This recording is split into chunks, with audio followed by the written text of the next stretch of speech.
televizija PN.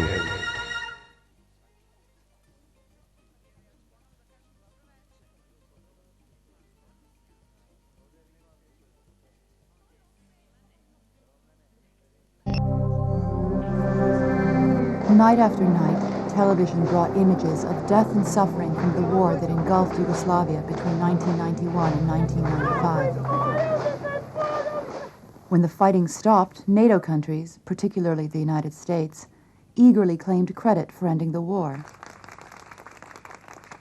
The lesson learned, many said, was that there should be early intervention in ethnic conflicts, and preferably by NATO.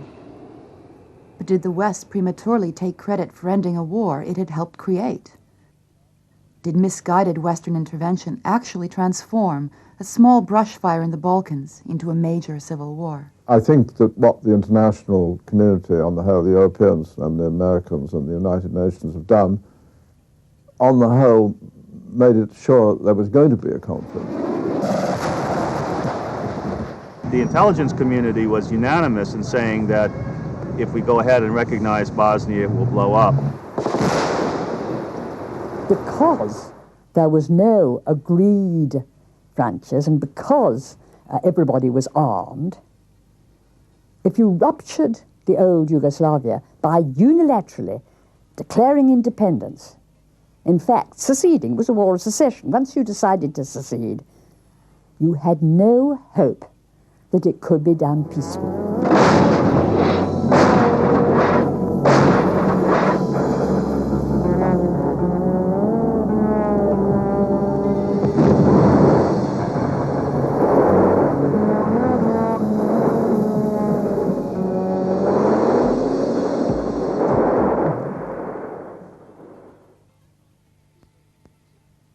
Early 1990 had brought a brief moment of hope and optimism to Europe as the Berlin Wall crumbled and the Cold War ground to a halt. A newly united Germany stood poised to unite the rest of Europe through its leadership of the European Community, a friendly but powerful rival to the United States. But the promise of European unity was short-lived. Just 2 years later, much of Yugoslavia was in flames. A small war in the Slovenian Republic led to larger, more bloody conflicts in Croatia and Bosnia-Herzegovina. Moreover, European nations, the United States, and Middle Eastern states were backing different factions in these outbreaks of civil war. Publicly, Western diplomats blamed irresponsible ethnic leaders of the different Yugoslav republics for the bloodshed, including Milan Kucan of Slovenia, Franjo Tudjman of Croatia, and especially Slobodan Milosevic of Serbia. There was certainly no innocence among the warring parties. Privately, however, European Community envoy Lord Carrington and UN mediator Cyrus Vance were furious at Germany's foreign minister Hans-Dietrich Genscher. Vance would later call the conflict Mr. Genscher's War because of Germany's push to recognize separatists in Slovenia and Croatia. Vance argued that recognition would take away the diplomatic leverage that he had to try to bring the conflict in Croatia to an end and could possibly result in Bosnia blowing up. The former German foreign minister claimed that his government did not support the breakup of Yugoslavia until fighting began. We held a strong position for the unity of Yugoslavia, as I said, but we saw that the will to keep it together vanished more and more under the pressure of military events. In fact, however, since the 1960s, Germany's intelligence arm, the BND, was deeply involved in the training of Croatian separatists, led by the pro-Nazi Ustashi who fled to Germany after World War II and participated in a number of terrorist actions against embassies and the government of Yugoslav communist leader Josip Broz Tito. In the early 60s, the BND decided to cooperate fully with the Ustasha. This became plain to see after the so-called Croat Spring in the beginning of the 70s. After Tito's death, they accelerated their efforts, together with the Ustasha, in order to disintegrate Yugoslavia into several smaller states. Germany's crucial role in supporting Croatian separatists is confirmed by Anton Duhacek, the former director of Yugoslav counterintelligence, who was himself a Croat. Njemačka strana je tražila jednu apsolutnu... The Germans wanted an absolute and complete subordination of Croatian intelligence that would carry out all that the Germans wanted. And the Germans promised that this would be in the interest of the future independent, free Croatia. On the surface, Yugoslavia seemed better off than its East European neighbors in the 1970s and 80s. The U.S. considered its independent communist leader, Josip Broz Tito, an asset in the Cold War with Moscow. Yugoslavia's economy was propped up with Western loans even after Tito's death in 1980. The carefully staged 1984 Olympics in Sarajevo offered the world the impression of a peaceful, multi-ethnic country working together. Veteran observers, however, could see trouble below the surface. I think the first hint I got of a violent breakup was when I made a tour of all of the republics in 1983, and I heard a lot of sort of separatist sentiments in several of the republics, especially Slovenia and Croatia, but not only. And some very threatening remarks were made in the course of my conversations about what we would do to them and so on. By themselves, neither Slovenia nor Croatia had the diplomatic or military power to actually separate, to challenge Yugoslavia's federal army, which was the fourth largest in Europe. But Germany provided not only diplomatic support, but also weapons, even after an international arms embargo. And I wrote a story about it, which was called "The Blockade's a Joke." And so I went and started checking the ports, like Split and the ports along the Dalmatian coast.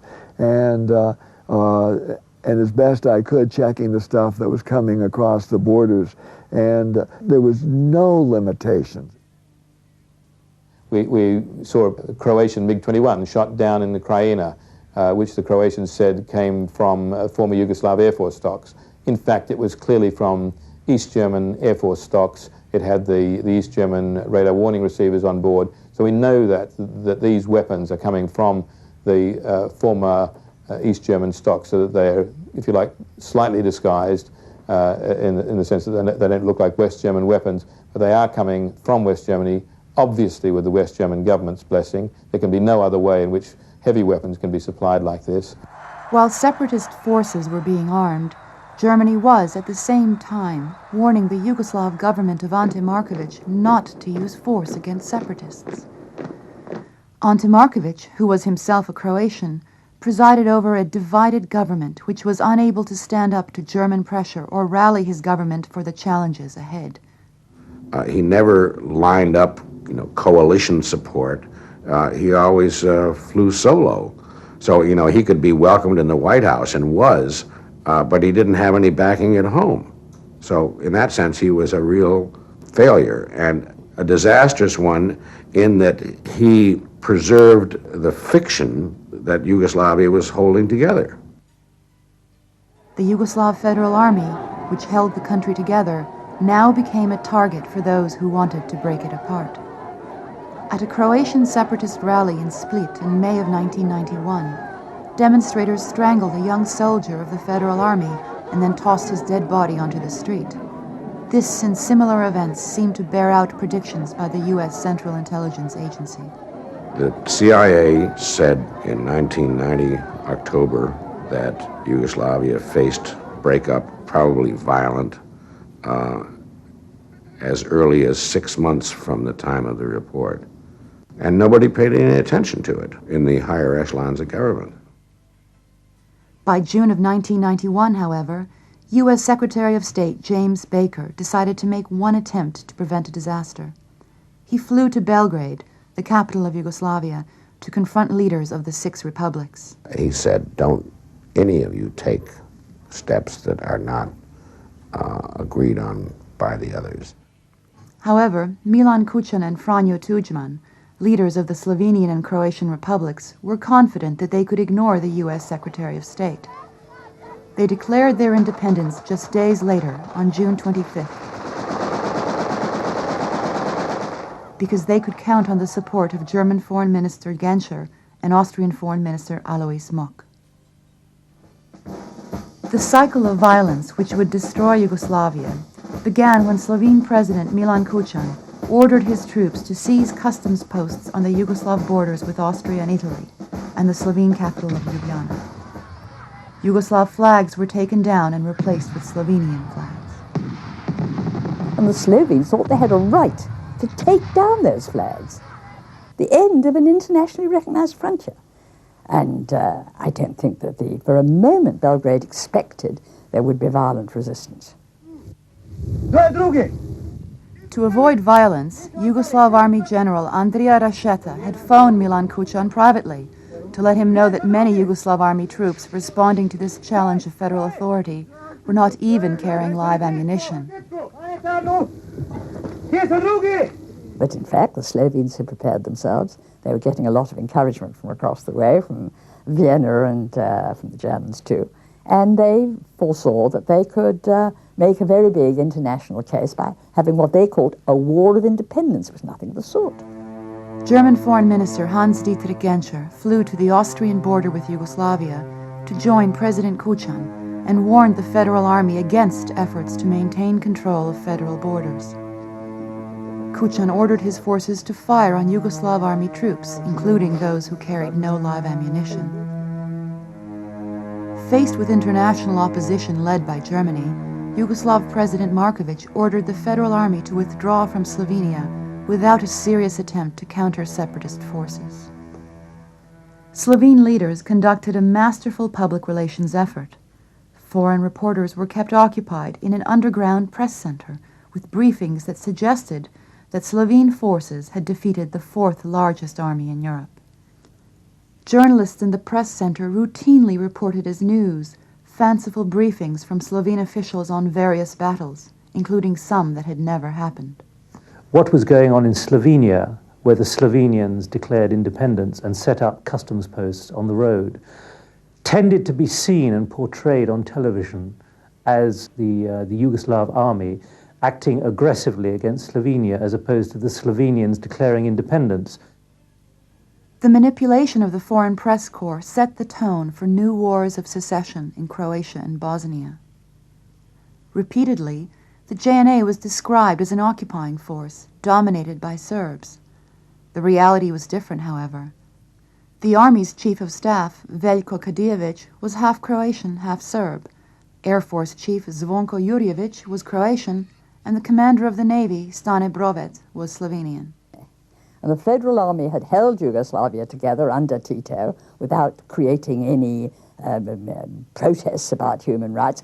Tito insisted on an ethnic balance, and in the localities it was composed of the people of that area. It was absurd to call it an army of occupation. And we, the West, should have recognized it until there was an agreed arrangement for a dissolution of a state which had been Yugoslavia and which might take years or decades or perhaps be impossible. Until then, it had to be recognized these were the internationally recognized frontiers. If German and Austrian leaders still believed that Slovenia and Croatia could be separated from Yugoslavia without a wider war, the Americans strongly believed otherwise. Because we said, if Yugoslavia does not break up peacefully, there's going to be one hell of a civil war. It nevertheless broke up non-peacefully. It broke up through the unilateral declaration of independence by Slovenia and Croatia and the seizing by these two countries, republics, of their border posts, which was an act of force and which was an act that was in violation of the Helsinki principles. But the European powers and the United States ultimately recognized Slovenia and then Croatia and then Bosnia as independent countries as and admitted them to the United Nations. The real problem was that there was a unilateral declaration of independence and a use of force to gain that independence rather than a peaceful negotiation of independence, which is the way it should have happened.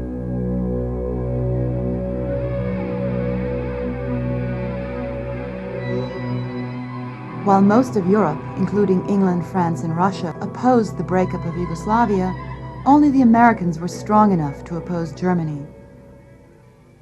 In a decision that would have far-reaching consequences, however, the Americans decided to back away from this challenge. George Kenny, who would later resign in protest over policy, was running the U.S. State Department's Yugoslavia desk at the time. Our marching orders were to keep the U.S. out, to avoid taking any responsibility for a solution to the conflict. The analysts could see that the problem would get a lot worse.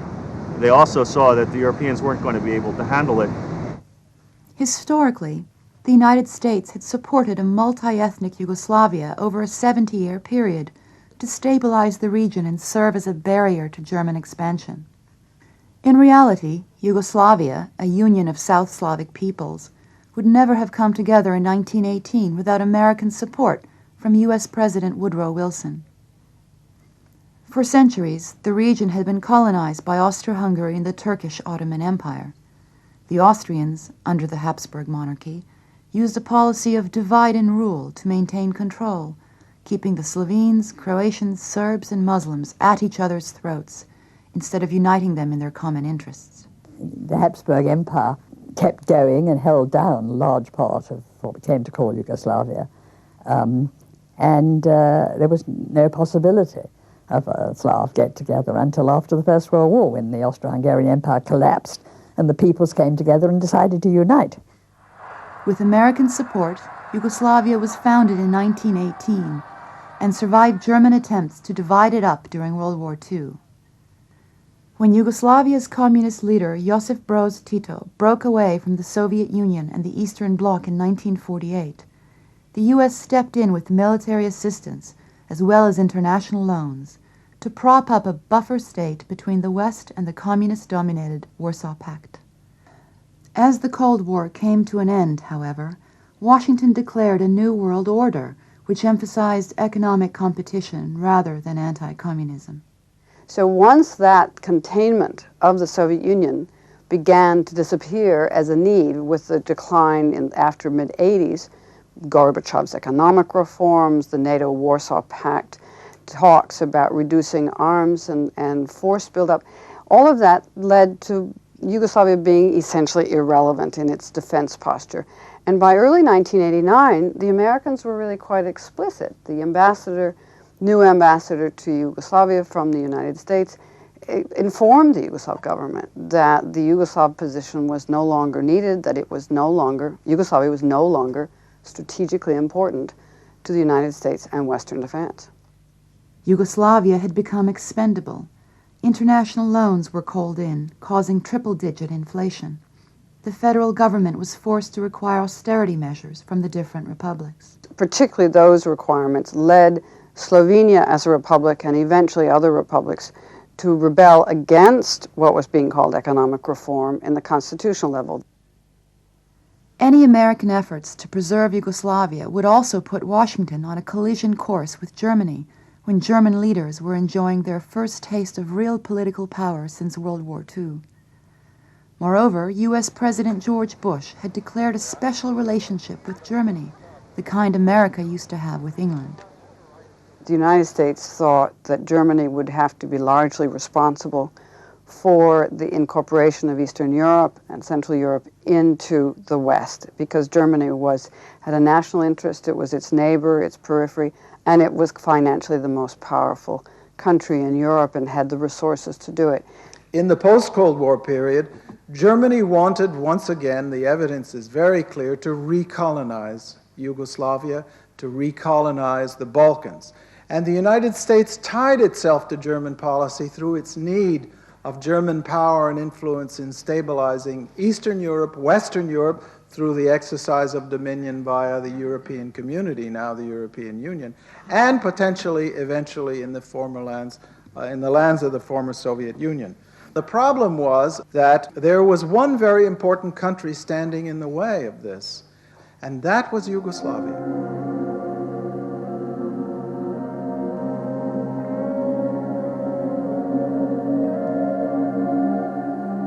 While citizens of Croatia were initially divided over whether to remain in Yugoslavia, the separatists were led by the most extreme elements, remnants of the pro-Nazi Ustashi.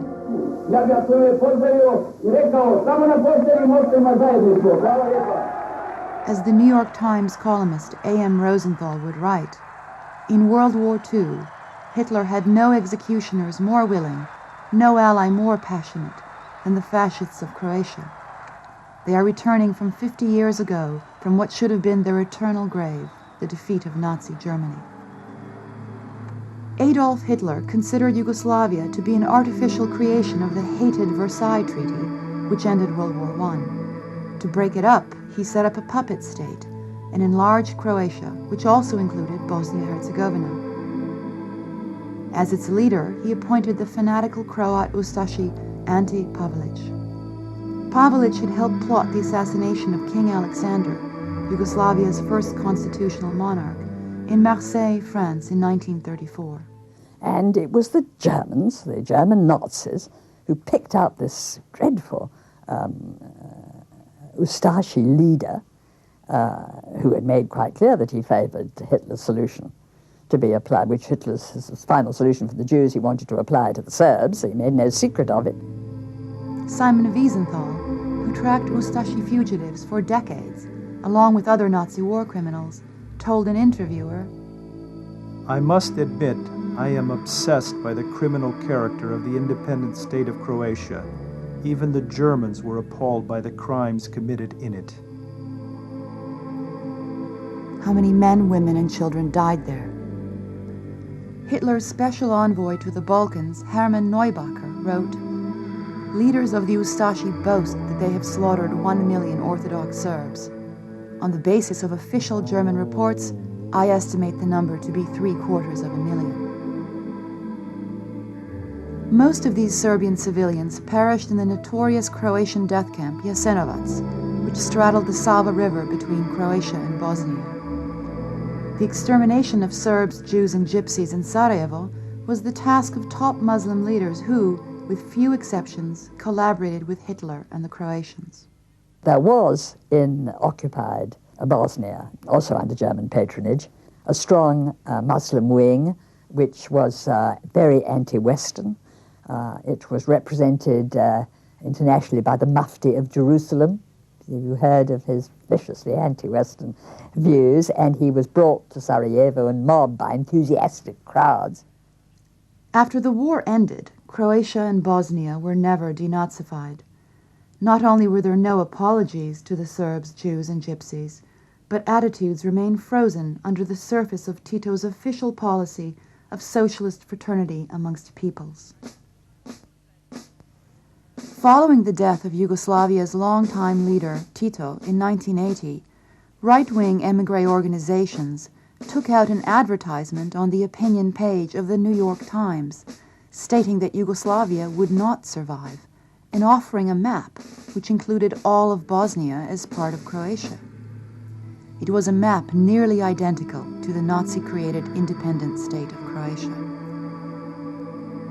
By 1990, as communism was collapsing in Eastern Europe, Croatian separatists pinned their hopes on a former communist general named Franjo Tuđman, who had been jailed for excessive nationalism by Tito in the 1970s. You know, I met him very soon after he came out of communist jail, while Tito was still alive. He had then championed the racialist nationalist form of nationalism. And when he came out of prison, instead of doing what you would think a dissident would do and say, to hell with the communists, he said, oh, well, it's nothing to do with the regime. It's those horrible Serbs who are oppressing us, and the Serbs are responsible for everything, and the Serbs are guilty, and the Serbs have done it all. Tuđman received important help from outside of Croatia in his rise to power. The German Secret Service was enormously active in Croatia and in all of Yugoslavia, trying in the 80s to build bridges between what were called the national communists, Stipe Mesić, Franjo Tuđman, in Yugoslavia, and the Ustasha revanchist organizations which lived in the diaspora of Croatia, that is to say, all of the people of weight and influence who had fled the former Nazi puppet state in 1945. Tuđman found it useful to come to terms with them, and because he was running on this xenophobic platform, there was really no difficulty about it. What was difficult was when he was trying to sell his cause in the West, and he managed to, partly because he had a very good lobby, very effective and much more effective than the Serbian lobby, and partly because he covered up his intentions. Tudjman often embarrassed his most important supporters, such as German Chancellor Helmut Kohl.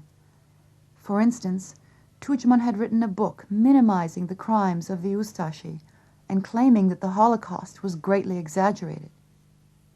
"Thank God my wife is neither a Serb nor a Jew," he told one interviewer. For the national flag, Tudjman chose a replica of the checkerboard emblem that flew over the Croatian death camps of World War II, where Serbs, Jews, and Gypsies were exterminated.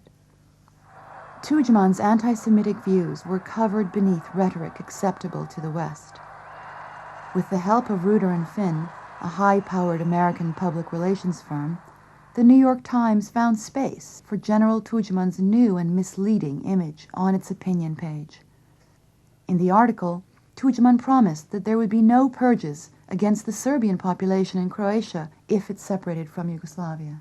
Tudjman declared that Croatia was for the Croats. That was his slogan, a racialist slogan. Croatia for the Croats, with the implication people who weren't Croats, and there was a very substantial Serb and Yugoslav mixed variety, didn't feel that they were in fact second-class citizens, and he recognized them as such. A full 6 months before fighting broke out, Serbs were purged from positions in government, news organizations, and the police. Their homes were dynamited in cities such as Zagreb, Zadar, and Dubrovnik. For the first time since World War II, Serbs in eastern Croatia began to flee across the Danube River. Serbs working in Croatian cities were required to sign loyalty oaths. Those who did not sign were fired. Those who did sign were fired later. Serb homes, apartments, and businesses were attacked. Predsjednik Republike Hrvatske, gospodin Franjo Tuđman, dao nam je odobrenje da po prvi put formiramo nenaoružane odrede civilne zaštite Hrvatske demokratske zajednice. Any doubt that Tudjman himself issued orders for the expulsion of Serbs in Croatia was removed by Tomislav Merčep, a senior member of Tudjman's ruling party, the HDZ.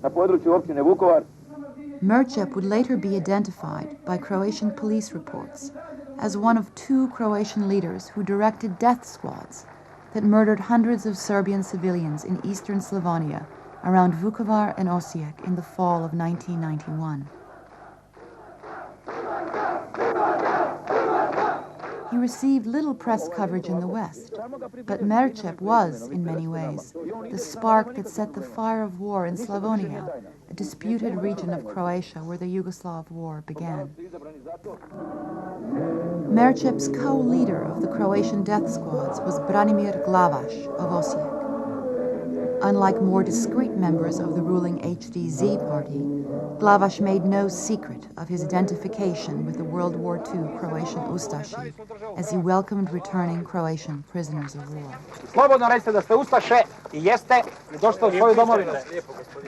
While some French intellectuals were hailing Croatia as part of the new Europe, old and familiar forces were at work.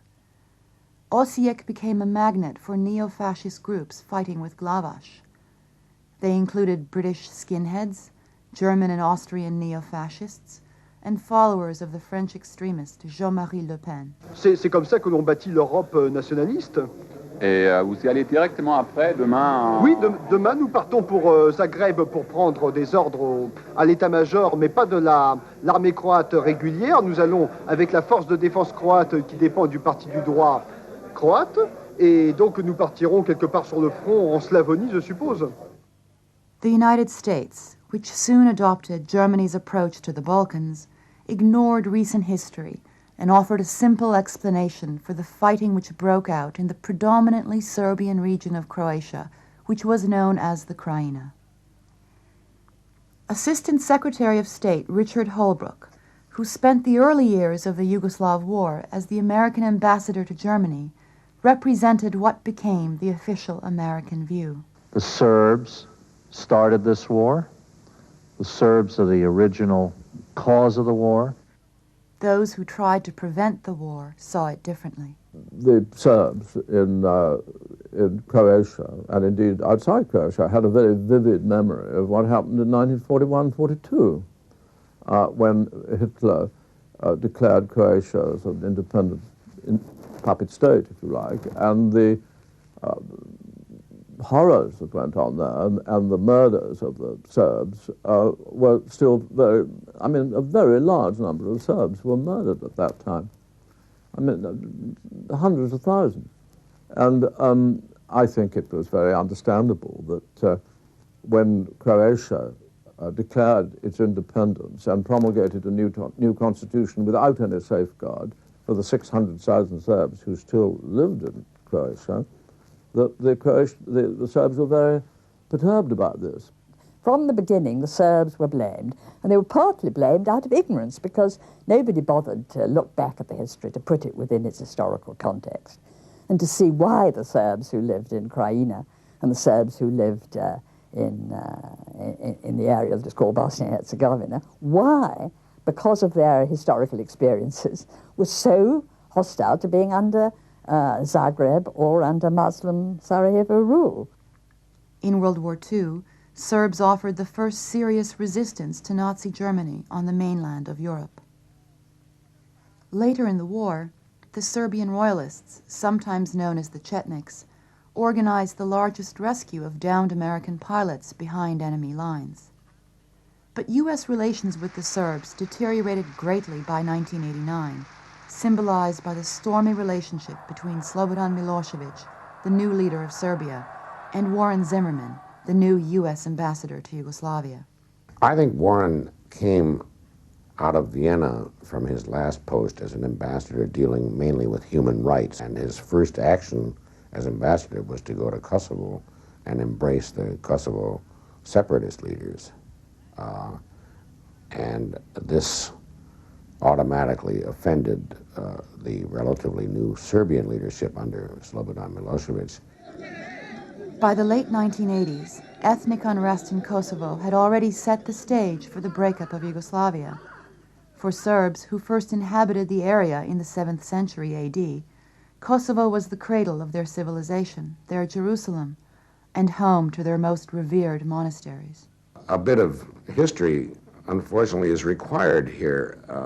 The Albanians pushed Serbs out in the 19th century. The Serbs started pushing Albanians out around 1904. The Albanians surged back in World War II under Italian protection and pushed Serbs out. When the war ended, however, Marshal Tito decided to keep the Serbian refugees from returning to their homes in Kosovo. As a result, Serbs lost their majority in the province. Tito is very guilty of that particular drama of Kosovo. He made it much harder to solve, in fact, almost impossible. To keep a restive Albanian population within the Yugoslav Federation, Tito's 1974 constitution gave Kosovo autonomy as a province of Serbia. However, the autonomy was badly abused by Tito's Albanian communist cadres, who permitted a campaign of violence to drive out the remaining Serbian population. Life was made extremely difficult for the Serb minority, and it was here that the Kosovos began to push to have a pure, all Albanian, meaning racially pure, Kosovo in the areas where there were very few Serbs anyhow. They were pushing them out. And the Serbs used the word that it was ethnic cleansing, and that's what it was. Homes of Serbs were appropriated by Albanians. Orthodox Christian cemeteries and monasteries were desecrated. By the late 1980s, the Serbian population of Kosovo had gone from 50% at the start of World War II to just 10%. At this time, Slobodan Milosevic emerged as the voice of Serbian discontent over Kosovo. Seeking to consolidate his political base in his own republic, Milosevic also spoke for Serbian minorities living in Croatia and Bosnia who feared the emergence of hostile separatist regimes. A lifelong political opportunist, Milosevic was willing to provide limited military support to the Serbs of the Krajina as long as it suited his own agenda. The Serbian leader's maneuvers, however, deepened the chaos that accompanied the breakup of Yugoslavia. I think he is enormously to blame for his treatment of Western powers from the beginning of 1991. He regarded them as the enemy and he would not talk to them. While Serbia's president shunned meetings with the American ambassador, separatist leaders were receiving a sympathetic ear from Warren Zimmerman. The American ambassador and his boss, Assistant Secretary of State Lawrence Eagleburger, largely ignored the provocations of separatists in Slovenia and Croatia, who were backed by Germany and focused solely on the Serbs. The two of them adopted a stance that was, from day one, blaming the Serbs for just about everything. The Serbs were the target of all of the actions of the United States of America from the beginning. So did American news organizations, whose foreign correspondents relied heavily on the U.S. Embassy for their reporting.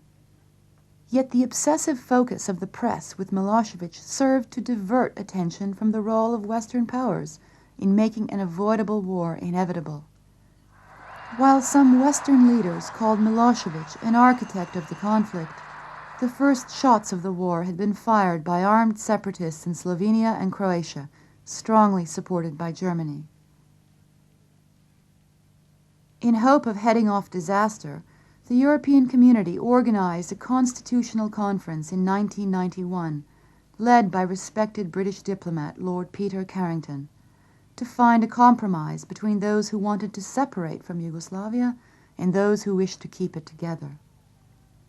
The problem was that administrative borders, or internal frontiers, devised by Tito in 1943, left 1/3 of the Serbian population out of Serbia, mostly in Bosnia-Herzegovina and Croatia.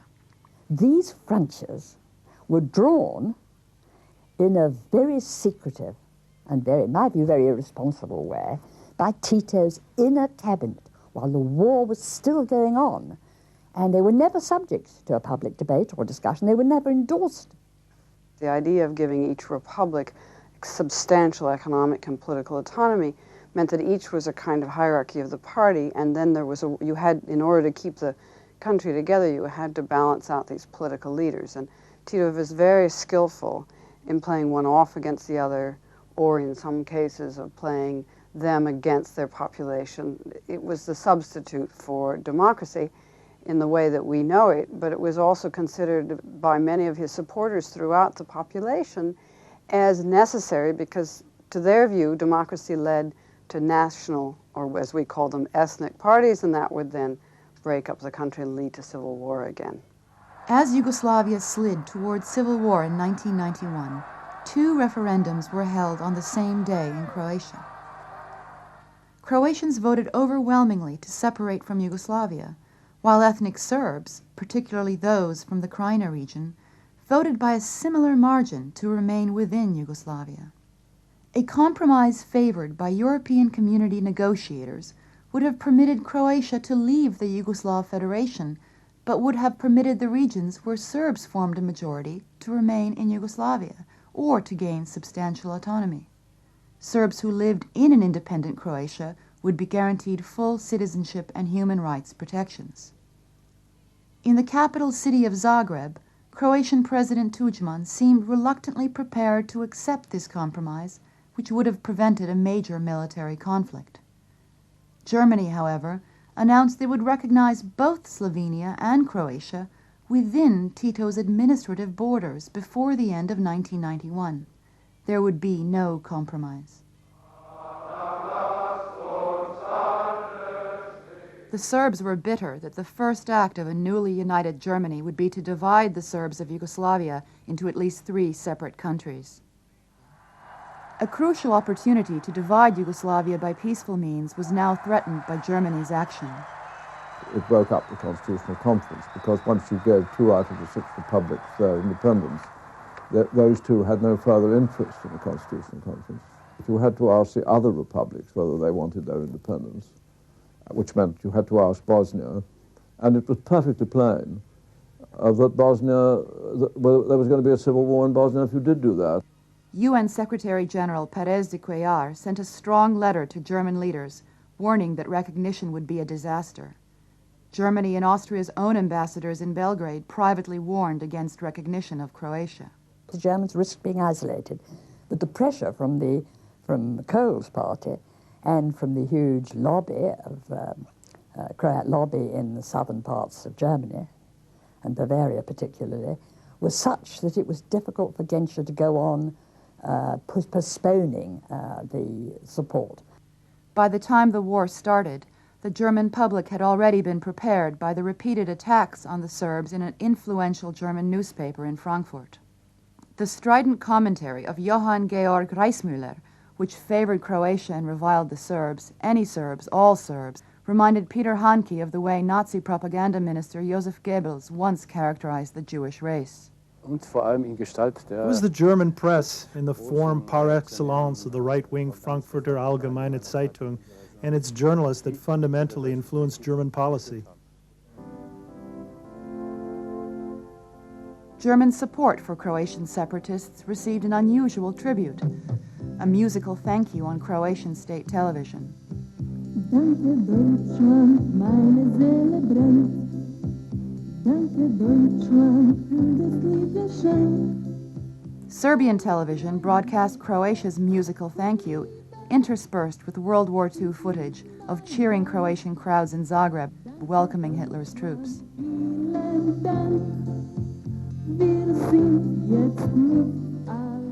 All sides used propaganda, but Serbian propaganda was aimed at the Serbian population to bolster Milosevic's power base. By contrast, Croatian propaganda was designed to win international support. With the help of public relations firm Ruder and Finn, Croatia successfully used the media to manipulate a larger audience, particularly Germany and the US, to gain support for its separatist agenda. This was particularly evident in the reporting of the war around the resort town of Dubrovnik, a favorite vacation spot for German tourists.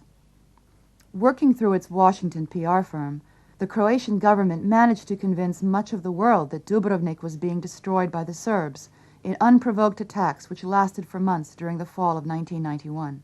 The public has been led to believe that the Federal Army attack on Dubrovnik was not precipitated by anything but sheer malice. However, on August 25th of 1991, Croatian forces attacked a base in the Bay of Kotor, on the Bay of Kotor, and they were repulsed with heavy losses. Yugoslav troops based in Montenegro then fought their way up the coast, confronting Croatian forces near Dubrovnik. Targets outside the old city were hit, consisting mostly of hotels which had been taken over as barracks and spotter points by Croatian forces, who also put refugees in the lower stories of their own barracks and spotter facilities. It was obvious that the Croats were using the old town as a defensive wall. They were firing from behind hospitals. They had a mortar position next to our hotel. The final straw for me was when there was this incredible bombardment in our hotel basement. Bang, bang, bang, bang, bang. The worst we had ever heard. And I was furious, and everyone else was panicking. And I said to the manager who was down there with us, I said, I wish you would tell that chap with the heavy machine gun in the floor above to stop firing at the Serbs, because they're going to fire back. Contrary to news reports, there was little damage to the historic old city. Yes, it has been reported some 15,000 shells rained on the old city of Dubrovnik. I counted 15 mortar hits on the main street. The Yugoslav Federal Army could have destroyed the old city of Dubrovnik in 2 hours. It is not destroyed. Washington Post reporter Peter Maas, who visited the old city several months after the fighting stopped, found Dubrovnik in what he described as nearly pristine condition. There are many people who go to these scenes of mayhem and adventure who don't know where they are, who don't know the languages, cannot really communicate with the people, and who take press handouts from the local authorities. So there is certainly an orchestrated effort on the part of the Croatian and the Slovenian, Austrian, and German media to portray the Serbs as a bunch of howling, Byzantine, uncivilized barbarians. The facts on the ground, however, mattered little after first impressions had been made. Rather than admit that they had made a mistake, influential columnists on both sides of the Atlantic continued to write that Dubrovnik had been destroyed. Public opinion was tilted against the Serbs and towards Croatia's political goal, recognition as an independent state. These impressions helped strengthen Germany's resolve to lead a reluctant European community to recognize the separatist republics and thereby dismantle Yugoslavia. To overcome British opposition to recognizing Croatia, German Prime Minister Helmut Kohl offered British leader John Major a deal which left Britain free to disregard or opt out of the social provisions of the 1991 treaty creating a unified Europe, which was being hotly debated in the British Parliament. This helped John Major politically at home, but Bosnia would pay a high price.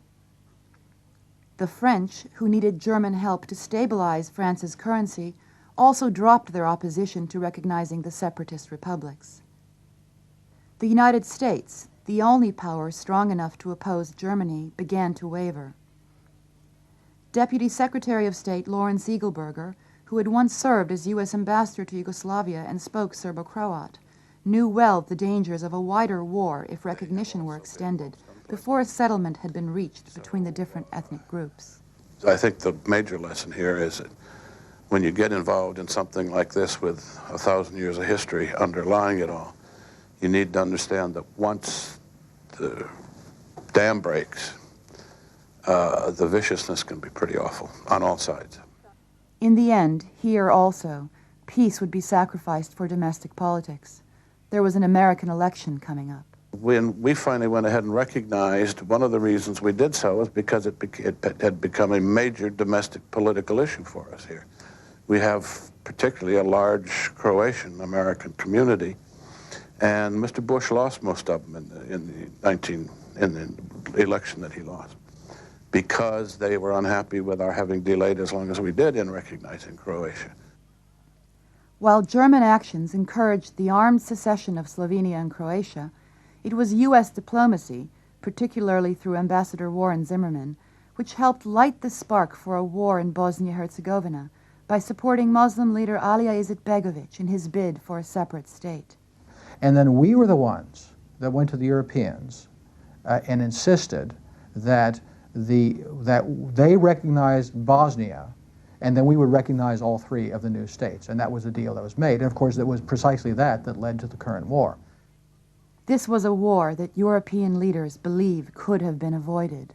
The Bosnian Serbs, until comparatively recently, had been in the majority in Bosnia.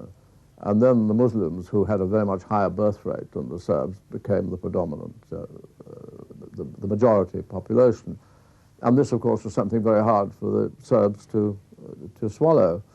And they made it abundantly plain very early on that they were not prepared to accept a situation in which there was an independent Bosnia under the constitution which then prevailed. And indeed, under the constitution which then prevailed, it was illegal for Izetbegović to declare independence, because any constitutional change of that magnitude had to be agreed by all three parties. Privately, European leaders worried about Izetbegović's close ties to Iran and the possibility of a Muslim fundamentalist state in the heart of a newly unified Europe. Izetbegović himself had ties to the Iranians going back long before they came to power in Bosnia, really beginning not too long after the Iranian Revolution came to power in 1979. As armed conflict swept across Croatia in the fall of 1991, a group of Muslim moderates led by Adil Zulfikar Pashic undertook an effort to prevent similar or worse bloodshed in Bosnia by entering into negotiations with Bosnian Serbs and Serbian President Milosevic. A rather liberal-minded an assimilationist Muslim, Zulfikar Pashic, could see that the essential was to prevent them start killing each other. And he met Serbs who had precisely the same view, this could be a disaster. And they moved quite far towards agreeing on a way of sharing power so that it wouldn't collide. Izetbegović joined the negotiations, and an agreement was ready for signing that specifically guaranteed that Bosnia would remain a unitary republic which would be given equal status to Serbia within a revamped Yugoslavia. Izetbegović seemed to indicate his acceptance, but then abruptly broke off negotiations aimed at preventing a war. Izetbegović did what Zulfikar Pashic calls a stab in the back, because he went on television without telling Zulfikar Pasha he was going to do this, and accused Zulfikar Pasha and the Serbs who negotiated this deal as selling out and traitors to Bosnia. And this, you know, was a terribly dangerous thing to do in 91 and should have put everybody on warning against the kind of peace-loving, multi-ethnic, etc., that he and his followers were always giving towards Western journalists and Western politicians. In his book, The Politics of Diplomacy, then Secretary of State James Baker wrote that Ambassador Zimmerman strongly advised him to recognize Bosnia. Recognition of Bosnia, however, violated the most basic diplomatic norms. For a government to be recognized, it must be in full control of its territory, it must have clearly established borders, it must also have a stable population. Not a single one of these essential conditions existed in Bosnia in February of 1992, when Zimmerman made his recommendation. U.S. intelligence analysts predicted that recognition would lead to war. Even the Germans thought that recognition of Bosnia would be a serious mistake. Nein, es hat eine Meinungsverschiedenheit gegeben. We did have some different opinions in early 1992, as the Americans supported the recognition of Bosnia, whereas we, the Europeans, believed that we should first establish a framework for the whole region. So basically the policymakers ignored the analysts, and by late January, early February, U.S. policy had come around to the view that we would recognize Bosnia, and we wanted the Europeans to recognize Bosnia along with us. So from mid-February on, we were pushing the Europeans hard to recognize Bosnia, and we were thinking about how we would do that and have the U.S. recognize Croatia and Slovenia at the same time. With American support, recognition of a separate Bosnian state was now inevitable. Lord Carrington tried to avert disaster by appointing Portuguese President José Coutinho to find common ground among the Serbs, Muslims, and Croats before an independent Bosnia was recognized. I asked him to go to Sarajevo and to Lisbon and to have talks about with the three parties in Bosnia to see whether or not some agreement could be reached with a unitary state. I mean, an independent Bosnian state, but in some sort of federal idea in which you've got the three communities to agree. The Bosnian Serbs, Croats, and Muslims all signed the pact known as the Lisbon Agreement on March 18, 1992. This set up a central government of Bosnia-Herzegovina and 3 ethnic cantons on the model of Switzerland. It was the last chance, I think, of trying to preserve Bosnia before the war broke out in earnest. If the Lisbon Plan had been adopted, British author and BBC journalist Misha Glenny wrote later, the war in Bosnia probably would not have happened. But 2 days after signing it, following a meeting with American Ambassador Warren Zimmerman, Izetbegovic changed his mind and disavowed his signature. Izetbegovic turned around and reneged, as he's reneged on other things. Zimmerman later acknowledged to David Binder of the New York Times that Izetbegovic had reluctantly signed the agreement to gain European recognition.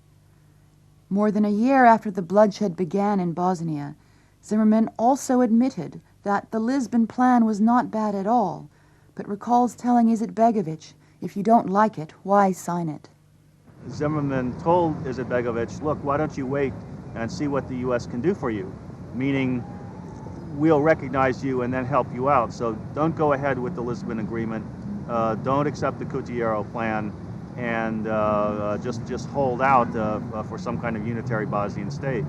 So this is a major turning point in our diplomatic efforts. The American administration made it quite clear that they thought that the proposals, the Coutinho and my proposals, were unacceptable. With no agreement amongst the Muslims, Serbs, and Croats, and with all sides mobilized for war, the European community voted, as the U.S. insisted, to recognize Bosnia on April 6th, along with Slovenia and Croatia. This act, Roger Cohen of the New York Times later wrote, was as close to criminal negligence as a diplomatic act can be. Indeed, international recognition and the outbreak of the Bosnian War were simultaneous. The world put light to the fuse.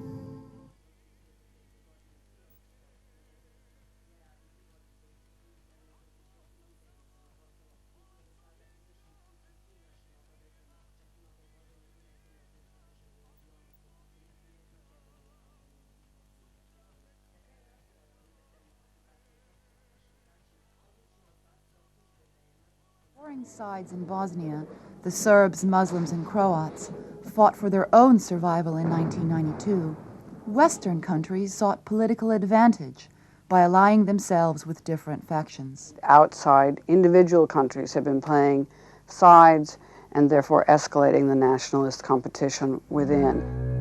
A war which could have been avoided in the first place would thus be prolonged, with more bloodshed, suffering, and refugees. When the fighting erupted in 1992, the UN mission in Sarajevo, known as UNPROFOR, was given the thankless task of bringing the warring parties together in some form of compromise.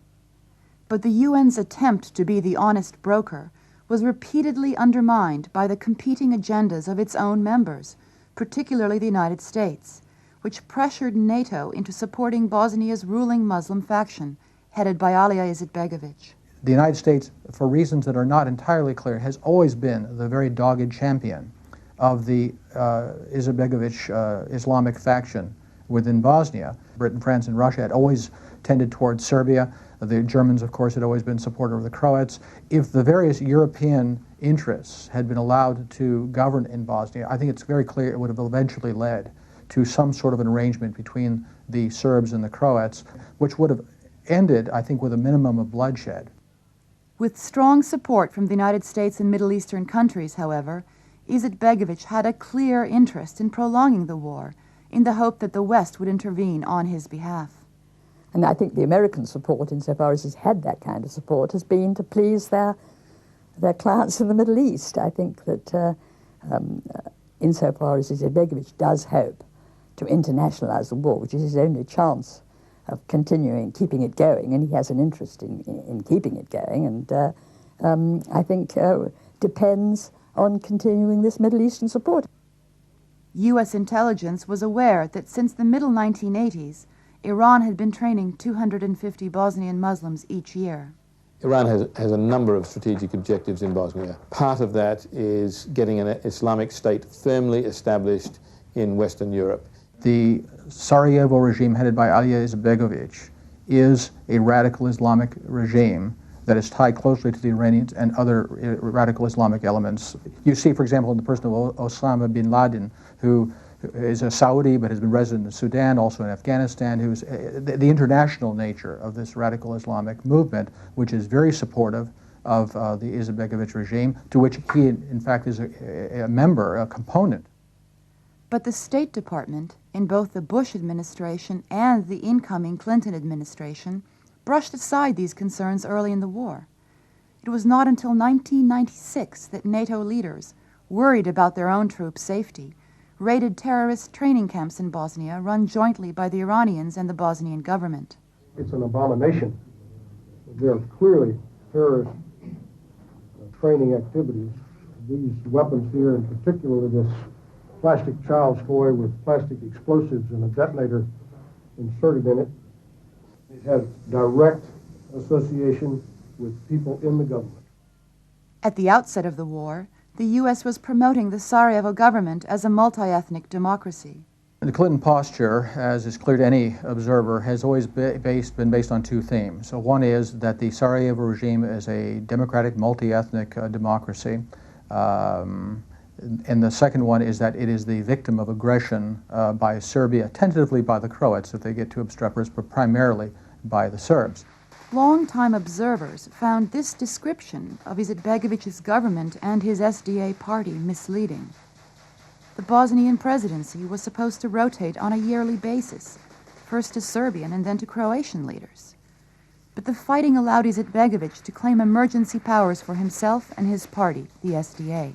It's a wartime emergency government. I mean, by the Constitution that's still technically valid in Bosnia-Herzegovina, he should have ended his presidency in December 1992. He's claiming that war emergency allows him to stay on, but not even that is exactly according to that Constitution. Contrary to statements by the U.S. State Department, Izetbegović rejected a multi-ethnic Bosnia in his book, The Islamic Declaration, written in 1970, where he states, there can be neither peace nor coexistence between the Islamic religion and non-Islamic social political systems. Izetbegović's defenders claimed that he had modified his views, but in fact, the Islamic Declaration was officially reprinted in time for the 1990 election campaign without any changes. The administration must be aware of that, and their protestations about the democracy and human rights and multi-ethnicity of that regime are patently absurd, and they know it. Izetbegović further identified himself with extremist views in 1990 when he gave an interview to a magazine which celebrated Muslim World War II collaboration with Nazi Germany. The cover of the magazine pictured Serbian leaders with severed heads.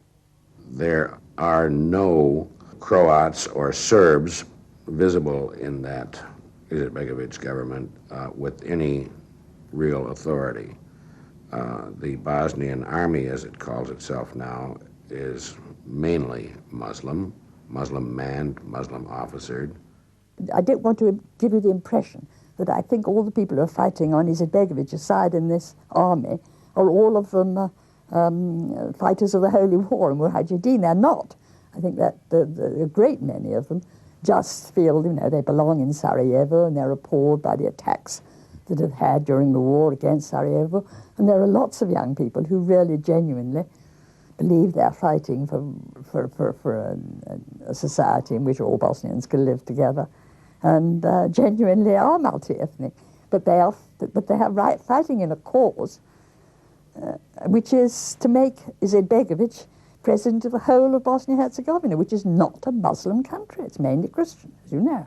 If you put the Serb Orthodox and the Catholic Croats together, you have a majority, an absolute majority.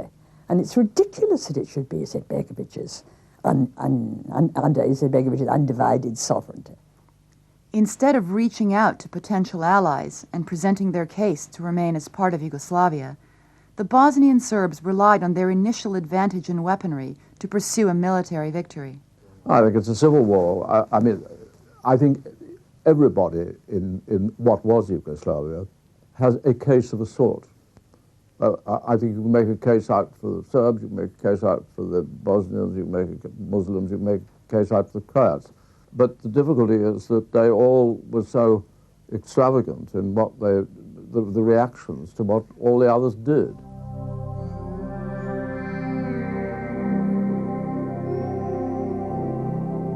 The Muslims have been represented as the victims and the Serbs as the aggressors. It should be remembered, however, the first blood shed in the struggle was Serb blood. 2 Muslim gunmen and 1 Croat stalked a Serb Orthodox wedding party in the heart of old Sarajevo. The father of the groom was killed. The Orthodox priest was wounded. The killing of Nikola Gardović on March 1st was a prelude to the war in Sarajevo. Despite promises from the government, the killers, who were well known, were not arrested. The following day, roadblocks were set up by both Muslims and Serbs. Unable to protect their civilian population, Serbs began to insist that predominantly Serbian areas of the city be controlled by their own police, or that Sarajevo become a UN protectorate. Muslims insisted on the Izetbegović government's right to control not only Sarajevo, but all of Bosnia. To get the West to intervene, they needed to persuade Western public opinion that the Serbs were aggressors. If you know the history, which most reporters don't know, you can very easily see them as the aggressors. And the American press corps, the diplomatic corps, and also the foreign correspondents themselves are heavily influenced by what is said and what is done in Washington, D.C. What the State Department says is the most important thing. In his autobiography, U.S. Secretary of State James Baker says that he instructed his press secretary, Margaret Tutwiler, to help Bosnian Foreign Minister Haris Silajdžić utilize Western mass media to build support in Europe and North America for the Bosnian cause. But at the Times and the Post, and at the networks, big TV networks, there was clearly a pro-Bosnian Muslim bias. They were buying much of what the Bosnian Muslims said, and they were egging their reporters on because it made a better story. It's a simpler story if it's a Serb Holocaust against the Muslims than if it is a civil war with atrocities on both sides. even if we find out when there's a real reckoning of what happened, that a preponderance of, or a higher proportion of the atrocities were committed by the Serbs, it doesn't mean it wasn't a civil war. It doesn't mean that there weren't two sides of the story. This is part of our history, it's part of our culture, it's promoted by the entertainment industry, and so in the scene of Bosnia we had to have a good guy and a bad guy, and we like to have a victim. So it was very easy there to say, wait a minute, the Muslims are the victims, the Serbs are the bad guys, and the Croatians are kind of the good guys because they're like us and so on.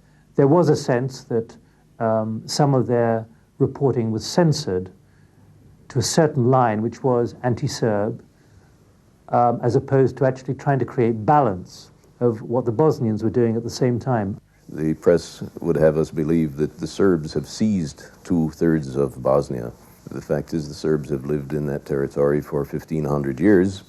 Another fact is they are farmers and they are spread all over the landscape, so they have always been on 2/3 of the landscape.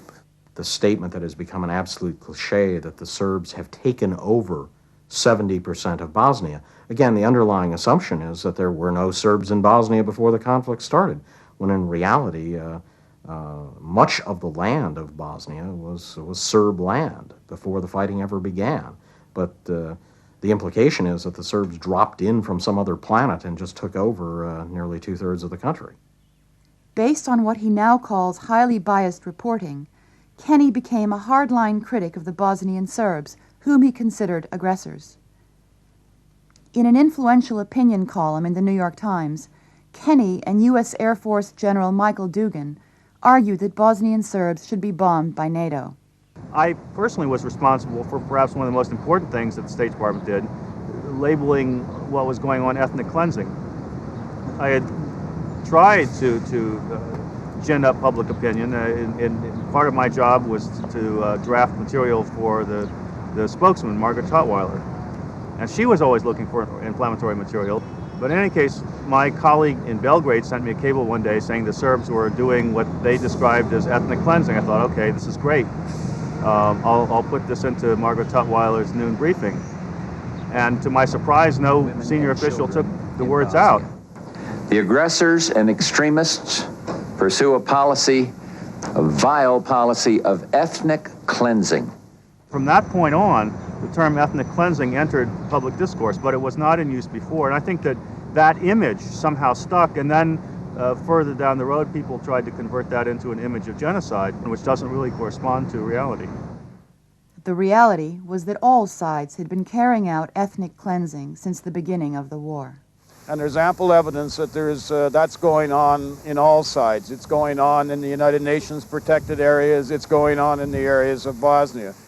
Media perceptions influenced policies in Western countries towards Bosnia in ways that widened and prolonged the conflict.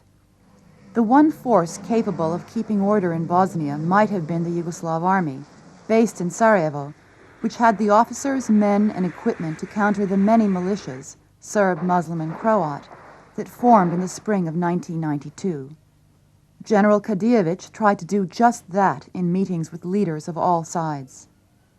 However, under the threat of sanctions and pressed by the U.S., the JNA was forced to demobilize. In Sarajevo, most of the heavy weapons fell into the hands of Serbian forces, while in other areas, Croats and Muslims inherited JNA weapons and armament factories. Instead of a standing army which could be held accountable for keeping order, a lightly armed force of UN peacekeepers was given the nearly impossible mandate of separating the warring sides. UN General Louis Mackenzie criticized Serbian forces for their use of heavy artillery in areas of Sarajevo, but he also wrote later that most of the 19 ceasefires he had negotiated were broken by Muslim forces because their policy was and is to force the West to intervene. There was an obvious short-term advantage in perpetuating the fighting in some areas in order to encourage the world to intervene. I don't think that's an illogical deduction at all, and I think most people would agree with that. The fighting in Sarajevo was described by news organizations as a siege, but the reality was that of a divided city with front lines that changed little in the course of the war. Serbs fired from areas they held into areas controlled by Muslims, while Muslim forces fired into areas controlled by Serbs. And I think people don't really understand that, in fact, Serbian community in Bosnia suffered in exactly the same way that the other two communities suffered. Veteran military correspondents, such as Colonel David Hackworth of Newsweek, observed that with 300 tanks at their disposal, quote, taking out Sarajevo would be easier than sliding down a greased pole. General Mackenzie agreed that the Serbs could have captured the city in a matter of days early in the war, if that had been their intention. Bearing in mind the ex-JNA equipment that was there, and the, as admitted by the presidential side, the overwhelming superiority in gunnery and in tanks that was available in Lukovica, then certainly a very formidable assault could be made against the city with a fairly good chance of success. Many observers wondered why a government under siege would shell its own airport.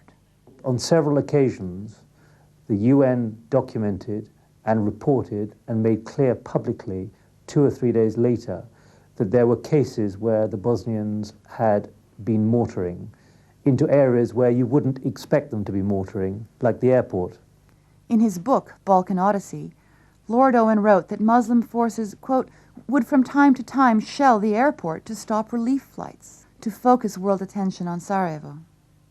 Sarajevo became, after all, a sort of icon of the problems of Bosnia because there was a satellite dish which was shipped in very early on in the crisis. It was easy, if you like, to have ready access to the war on a day-by-day, real-time, instant, minute-by-minute basis, if possible. And what was going on in Sarajevo was somewhat posturing for the international media. Whether we like it or not, the presence of CNN, ITV, BBC, and the Sky News Network and many others was an intimidating factor for any military operation going on in Sarajevo that would be seen by the world, and the world would pass judgment based on what was going on in Sarajevo. As a soldier, it probably made a lot of sense to tie up the media in Sarajevo, and then whatever your objectives were in the rest of Bosnia could be done without the presence of the media.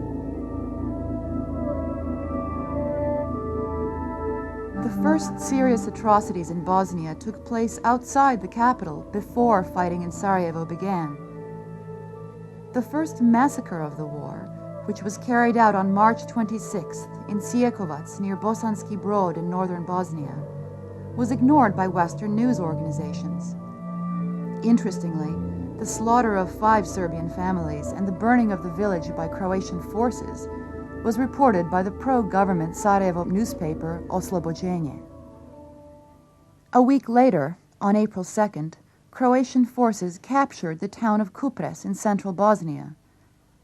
After the town was recaptured, Serbian television offered footage of Serbian soldiers and civilians who had been mutilated to Eurovision in Geneva for worldwide transmission. But they were turned down by officials in Geneva who said they already had the story from the Croatians. The Serbs have been fragmented in their response to the media. They were hampered in the first instance by the fact that the television uplinks were in Sarajevo and Zagreb, and they were not able to get their message out in the first stages of the breakup of Yugoslavia. But since then, they were slow to learn how to use the Western media. In a murky, complicated, violent situation, it's a lot easier for a lazy reporter or a lazy editor to get it from the press agents. And the Bosnians had a better press operation, pure and simple. Reports of Serbian atrocities in cities such as Prijedor in northern Bosnia and Zvornik on the Drina River were broadcast repeatedly in Western countries. Meanwhile, the Serbian population of Mostar, the capital of Herzegovina, was virtually eliminated in violent attacks by combined Muslim and Croatian forces in June of 1992. But with the exception of the British Guardian, this event went unnoticed in the West. Mostar presented an enormous problem because it was even more dangerous than Sarajevo. In fact, there are many in the United Nations and those observers within Bosnia who say that the situation in Mostar was far worse than Sarajevo, if that's possible. It almost seems hard to imagine. Some of the worst atrocities were undertaken by Muslim paramilitary units in eastern Bosnia against Serbian villages such as Kamenica and Milici.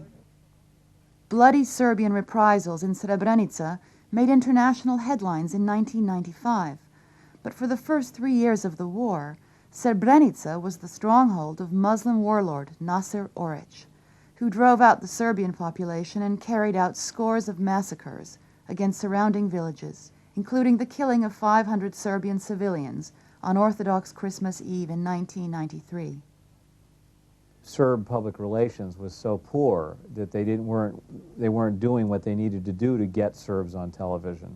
They needed to hire a Washington PR firm, the way the Muslims did, or a New York PR firm, and get their people on the air. They didn't do it. So partly it's a mechanical failure on the part of the Serbs, but of course partly it's a refusal by the networks and by the big newspapers to acknowledge that there was another point of view. Reporters in Bosnia have largely been based in Sarajevo. There's very few that have gone into the Serb areas and spent any time in Serb areas, and that's considerably biased their reporting as well.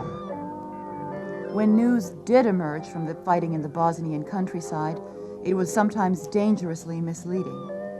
Brutal conditions in 2 Serbian-run prison camps, Omarska and Karaterm, were brought to public attention in early August of 1992 by Newsday reporter Roy Gutman. Gutman would later win a Pulitzer Prize for his work. But his use of the term death camps was unjustified in the view of Holocaust historian Simon Wiesenthal and a number of other journalists. When the first stories came out about concentration camps, we really knew no more than the press had indicated. But then the State Department didn't make an effort to go and independently verify what had happened. So we were really left with this impression of mass killing, which turns out in retrospect to have been quite incorrect. Roy Gutman's journalistic standards and use of second-hand witnesses was questioned in a well-documented investigative article by journalist Thomas Deichmann in the German publication Die Woche. Much of Gutman's information came from Jadranka Cigelj, a Croatian woman from Prijedor. Cigelj was an official of a German-based front group for a variety of neo-fascist organizations, including the German Nationalist Party and the present political arm of the old World War II Ustashi. Jadranka Cigelj's accounts of rape and mayhem by Bosnian Serb forces attracted much media attention in the West, including from ABC anchorman Peter Jennings. Omarska. There, many of the prisoners were tortured. The women were raped. One of the women was Jadranka Cigelj. But crucial details kept changing in her accounts of events at Omarska and Prijedor. If you look at Roy Gutman's article about her, she blames the camp commander in Omarska, a guy called Zerko Mejahic, as having raped her. And she blames tells another few names as well. But in other eyewitness reports, she accuses different Serbs having raped her in Omarska, which again raises questions about her credibility. It became clear that she tells different stories to different people, and that raised for me quite important questions about the role of the media and the question about the sources you're going to use. The War Crimes Tribunal in The Hague, which investigated these charges, came to a similar conclusion when they declined to use Cigelj to testify on events she claimed to have witnessed. Charges against the commander of Omarska were quietly dropped by the War Crimes Tribunal several years later. Several weeks after Roy Gutman's sensational articles were published, a major interagency intelligence report by the U.S. concluded that while serious abuses had taken place, there was no evidence of organized mass killing. We can be fairly certain that there hasn't been mass killing in the concentration camps. There's just no evidence of that whatsoever. The International Committee of the Red Cross, known as the ICRC, stated officially, quote, Serbs, Croats, and Muslims all run detention camps and must share equal blame. The Muslims were running camps, and the Croats were running camps, and the ICRC in that same week had a delegation going around looking at camps run by all sides, and there were abuses taking place on all sides.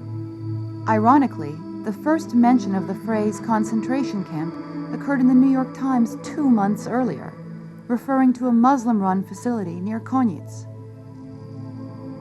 Times reporter John Burns noted that the UN confirmed that Serbian civilians who survived a Muslim massacre were being incarcerated in a railroad tunnel.